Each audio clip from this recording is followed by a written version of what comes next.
हरे कृष्णा। मेरा नाम सुलक्षणा गोपी देवी दासी है।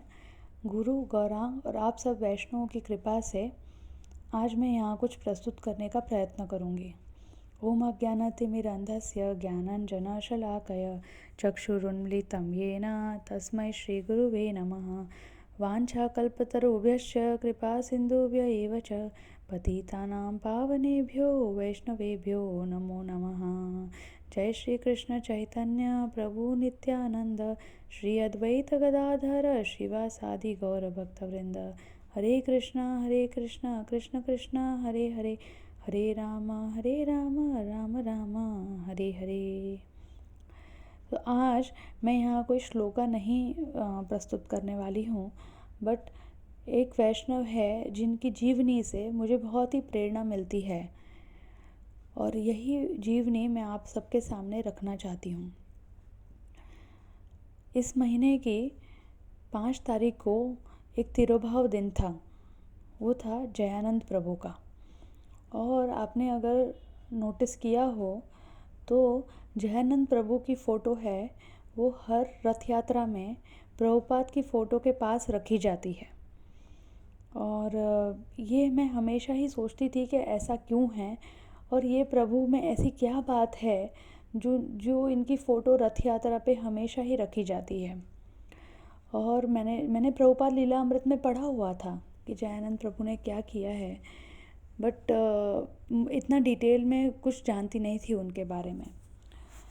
इस साल जब उनका तिरुभाव दिन था तो मैंने थोड़े लेक्चर सुने वृंदावन टेम्पल में, और इससे मुझे बहुत ही प्रेरणा मिली कि जयानंद प्रभु की जो लाइफ है वो इतनी सरल और इतनी अच्छी थी कि अगर उनकी लाइफ से हम प्रेरणा लें तो हम बहुत कुछ सीख सकते हैं और हमारी भक्ति में बहुत आगे बढ़ सकते हैं। तो जयानंद प्रभु, इनका जो कार्मिक नेम है वो है जिम कौर, और इनमें कोई भी बुरी आदत नहीं थी। जैसे उस टाइम पे जो बुरी आदतें थी वो सबसे ज़्यादा थी कि सिगरेट पीना, ड्रग्स लेना और दूसरी लड़कियों के साथ संभोग करना। ये वहाँ अमेरिका में सबसे बुरी आदतों में से था। और ये सब जो हिप्पीज़ थे, ये हिप्पीज़ यही काम करते थे दिन रात। इनके पास कोई पैसे नहीं होते थे। पर जो जिम कौर हैं ये थोड़े अलग थे। ये बाकी सब हिप्पियों से 10 साल बड़े थे और इनमें ऐसी कोई भी बुरी आदत नहीं थी, पहले से ही कोई भी बुरी आदत नहीं थी। और ये बहुत ही हमेशा बहुत ही स्पिरिचुअल रहे हैं, हमेशा भगवान की बात किया करते थे। एक दिन जयानंद प्रभु ओहायो में देखते हैं कि एक पोस्टर है और उस पोस्टर पे लिखा है स्वामी इज़ कमिंग। तो स्वामी आ रहे हैं और वो बहुत ही खुश हो जाते हैं और वो सोचते हैं कि चलो, अब तक तो मैं सिर्फ भगवान के बारे में बात कर रहा था, सोच रहा था शायद क्योंकि ये इंडिया से आ रहे हैं तो इंडिया को बहुत ही मान दिया जाता था उस टाइम पे कि वो स्पिरिचुअल विजडम के लिए बहुत फेमस था। तो इंडिया से आ रहे हैं तो इनके पास ज़रूर ही हमें बताने के लिए कुछ बहुत ही महत्वपूर्ण होगा। यही सोच से जयानंद प्रभु जाते हैं एयरपोर्ट। अब जयानंद प्रभु उस टाइम पे होते हैं एक टैक्सी ड्राइवर। फिर भी वो जब मिलते हैं श्रीला प्रभुपाद से तो एक अच्छे से क्लीन कपड़ों में सूट बूट और टाई पहन के जाते हैं उनको रिसीव करने। जैसे ही श्रीला प्रभुपाद प्लेन से नीचे उतर के एयरपोर्ट से चल के आ रहे होते हैं तो जयानंद प्रभु को ऐसा दृष्टिपात होता है जैसे कि श्रीला प्रभुपाद बहुत ही सरलता से एक बहुत ही बड़े समुद्र में आराम से तैरते हुए आ रहे हैं। बड़े पीसफुल हैं, बड़े काम हैं। और ये दृष्टिपात से वो उन्हें अपना गुरु स्वीकार कर लेते हैं मन ही मन में। और ये इस कारण से अब वो श्रीला प्रभुपाद के पास ही रहना चाहते हैं, वो उनसे अलग नहीं होना चाहते हैं। अब उनको श्रीला प्रभुपाद को उस टाइम स्वामी जी बुलाया जाता था और सब बोलते थे कि स्वामी जी आए हैं हिप्पी लैंड में, क्योंकि श्रीला प्रभुपाद जहाँ रहने वाले थे वो हिप्पियों की जगह थी। तो वो बोलते हैं वो आए हैं हिप्पी लैंड में। और श्रीला प्रभुपाद कहते थे हाँ ज़रूर, मैं हिप्पी लैंड में आया हूँ, पर मैं ये हिप्पियों को हैप्पी बनाने आया हूँ। इस तरह से जयानंद प्रभु शिला प्रभुपाद से मिले, और वो जैसे ही मिले उन्होंने अपने आप को पूरा ही शिला प्रभुपाद की तरफ समर्पित कर दिया था। आगे जाके वो बन जाते हैं, जैन प्रभु बनते हैं टेम्पल प्रेसिडेंट। और वो टेम्पल प्रेसिडेंट बनने के बाद भी वो उनकी टेम्पल प्रेसिडेंट की पदवी से कभी भी अटैचमेंट नहीं रखते हैं किसी भी तरह का। वो अपने जो काम थे वो करते रहते हैं। अब जयानंद प्रभु को रथ यात्रा के लिए इतना क्यों माना जाता है? क्योंकि जो पहला रथ था, जो पहली रथ यात्रा हुई थी यूएस में, और जो पहला रथ था वो जयानंद प्रभु ने बनाया था। शिला प्रभुपाद ने इच्छा प्रकट की कि अभी रथ यात्रा का महोत्सव आ रहा है पास में, तो हमें भी रथ यात्रा यहाँ पे मनानी चाहिए। और यही शिला प्रभुपाद ने जब ये कहा तो जयानंद प्रभु इतने समर्पित थे शिला प्रभुपाद को, वो तुरंत सोचने लगे कि मैं ये कैसे कर सकता हूँ, क्योंकि उनके पास वो स्किल्स भी थे। वो बहुत अच्छे मैकेनिक थे, वो बहुत अच्छे कारपेंटर थे। तो उन्होंने सोचा ये कैसे बना सकता हूँ। उन्होंने वो ब्रिटानिका खोला, एनसाइक्लोपीडिया उस टाइम पे, और वहाँ पे एक साउथ इंडियन, साउथ में जैसे रथ होते हैं उसकी फ़ोटो थी। और जयानंद प्रभु ने और कुछ भी सोचे बिना वो रथ बनाने का ठान लिया। अब जयानंद प्रभु दिन भर पूरे सिटी में घूमते थे और सब चीज़ें देख लेते थे कि कौन सी चीज़ कहाँ पड़ी हुई है, वेस्ट है। जैसे कोई हम बाहर चीज़ रख देते हैं जो वेस्ट होती है, कोई यूज़ नहीं करने वाला है उसको, और फिर वो रात को उठ के 12-1 बजे उठ के ट्रक लेके जाके सारी चीज़ें उठा लेते थे। जैसे कि आपने देखा होगा जब इंडिया में रोड बनते हैं तो बहुत बड़े बड़े चक्के होते हैं लकड़े के, जिसके ऊपर वायर होती है लपेटी हुई, तो वैसे चक्कों को वो ढूंढ के रखते थे और फिर रात को जाके वो उठाते थे। और ये जो उठा के वो रथ के चक्के बनाते थे उससे। उन्होंने बहुत ही कम समय में पूरा रथ तैयार कर दिया। और ऐसे 1-2 बार ऐसे भी हुआ है कि उसके बाद कि वो रथ बनने के बाद भी शिला प्रभुपाद को कुछ ना कुछ इम्प्रूवमेंट बताते रहते थे शिला प्रभुपाद। तो जयानंद प्रभु हमेशा रथ को अच्छा अच्छा अच्छा बेहतरीन बनाना चाहते थे। तो अगली बार जब उन्होंने रथ यात्रा की तो उन्होंने सोचा कि ये लकड़े के जो चक्के हैं बहुत धीरे घूम रहे हैं, तो क्यों ना हम लोहे से बनाएं। तो वो लोहे का चक्का ढूंढ के लाए और लोहे के चक्के से बनाया। फिर जब उन्होंने देखा कि ये तो पूरे इसका वज़न बहुत ज़्यादा है, पूरा जो रथ है उसका वज़न बहुत ज़्यादा है, तो जो लोहे के चक्के हैं उसका शेप ख़राब हो रहा है, उसके वजह से सारे चक्के एक जैसे घूम नहीं रहे हैं। और ऐसा एक बार होता है कि जो बलराम जी का रथ होता है वो बिल्कुल ही ऊपर नीचे करके चलता है, और शिला प्रभुपाद इससे प्रसन्न नहीं होते हैं। सो हर बार जयानंद प्रभु कोशिश करते हैं कि कैसे शिला प्रभुपाद के लिए एक परफेक्ट रथ बनाया जाए, और फिर तीसरी चौथी बार में वो परफेक्ट रथ बनाना उन्होंने शुरू कर दिया। तो हम सोच रहे हैं कि बस रथ बनाया तो उनकी फ़ोटो क्यों रथ यात्रा पे है, बट जयानंद प्रभु यहाँ रुकते नहीं थे। जयानंद प्रभु पूरा अरेंजमेंट करते थे फेस्टिवल का। उनको इसलिए बहुत बार फेस्टिवल मैन भी कहा जाता था। तो वो पूरा अरेंजमेंट करते थे, वो जाके डोनेशन इकट्ठा करते थे। उस टाइम पे पैसे नहीं लेते थे, वो उस टाइम पे वेजिटेबल मार्केट में जाते थे और वेजिटेबल मार्केट के लोगों के साथ इतने इतने अच्छे संबंध बना लिए थे उन्होंने कि लोग 1-1 टन 2-2 टन फ्रूट्स और वेजिटेबल्स ये उनको दान में देते थे। तो वो पूरा पहले जाके रथ यात्रा के 3-4 दिन पहले जाके ये सारे जो भी सब्ज़ी मंडी में जाके सब लोगों को मिला के वो ये डोनेशन इकट्ठा करते थे। इतना कि वो जो सब्ज़ी मंडी थी वहाँ इटालियन माफिया हुआ करता था, वो भी उनको इतनी मदद करते थे, क्योंकि जयानंद प्रभु का स्वभाव इतना सरल था, वो सबको इतना खुश रखते थे कि वो हमेशा ही सब लोग उन्हें मदद करते थे। इतना ही नहीं, जयानंद प्रभु मैकेनिक थे, तो सारे टेम्पल के जो कार्स हैं वो जयानंद प्रभु रिपेयर करते थे। एक बार एक व्यक्ति आया ढूंढते हुए कि किसी ने मुझे कहा है कि इस टेम्पल में प्योर डिवोटी रहता है और उसका नाम जयानंद है। तो वो ढूंढते हुए आते हैं और वो देखते हैं कि कार के नीचे से 2 पैर दिख रहे हैं।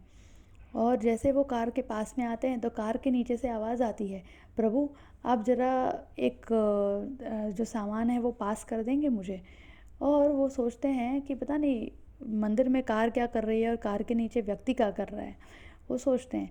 फिर जैसे ही वो थोड़ी देर में जयानंद प्रभु बाहर आते हैं, वो व्यक्ति वहीं खड़ा रहता है और व्यक्ति पूछता है कि मैंने सुना है यहाँ पे एक प्योर डिवोटी है और मुझे उनसे मिलना है। तो वो बोलते हैं ठीक है। जयानंद प्रभु अपने आप को इंट्रोड्यूस करते हैं कि हाँ, मैं जयानंद प्रभु हूँ, बोलो आपको किससे मिलना है। और वो व्यक्ति परेशान हो जाता है कि अरे, मैंने तो सोचा था कि एक परफेक्ट वैष्णव होगा, मतलब क्लीन शेव होगा, उसने अच्छा सा तिलक लगाया होगा, किसी पेड़ के नीचे बैठ के अच्छे से मेडिटेशन कर रहा होगा, ऐसा उन्होंने मन में बनाया हुआ था। पर जब वो जयानंद प्रभु को देखते हैं तो जयानंद प्रभु ऊपर से नीचे पूरे काले होते हैं, वो पूरा ग्रीस लगा होता है और उनके कपड़े में इतने छेद होते हैं, ऐसा लगता है कि छेदों को डोरों ने पकड़ के रखा है, धागों ने पकड़ के रखा है। तो इस हिसाब से जयानंद प्रभु इस तरह से विनम्र थे। एक बार ऐसा होता है कि एक हिप्पी लड़का आता है और वो हिप्पी लड़का बहुत ही ध्यान से देख रहा होता है कि जो रथ यात्रा कंस्ट्रक्शन चल रही है वो किस तरह से चल रही है। जयानंद प्रभु की ये बहुत अच्छी क्वालिटी थी कि वो सब डिवोटीज़ को बहुत ही एम्पावर करते थे, मतलब उन्हें काम सौंप देते थे। ये उनकी बड़ी अच्छी क्वालिटी थी और अनजान लोगों को भी पकड़ पकड़ के लेके आते थे। तो ये लड़का बहुत ही ध्यान से देख रहा था। अभी ये जयानंद प्रभु के नज़र में आ गया कि ये लड़का बड़े ध्यान से देख रहा है। तो उन्होंने उस लड़के को बुलाया और उसे कहा, क्या तुम खिल्ली पकड़ सकते हो सीधी, एकदम सीधी पकड़ना, बिल्कुल भी इधर उधर नहीं होनी चाहिए, मैं अभी हथौड़ी से मारूंगा।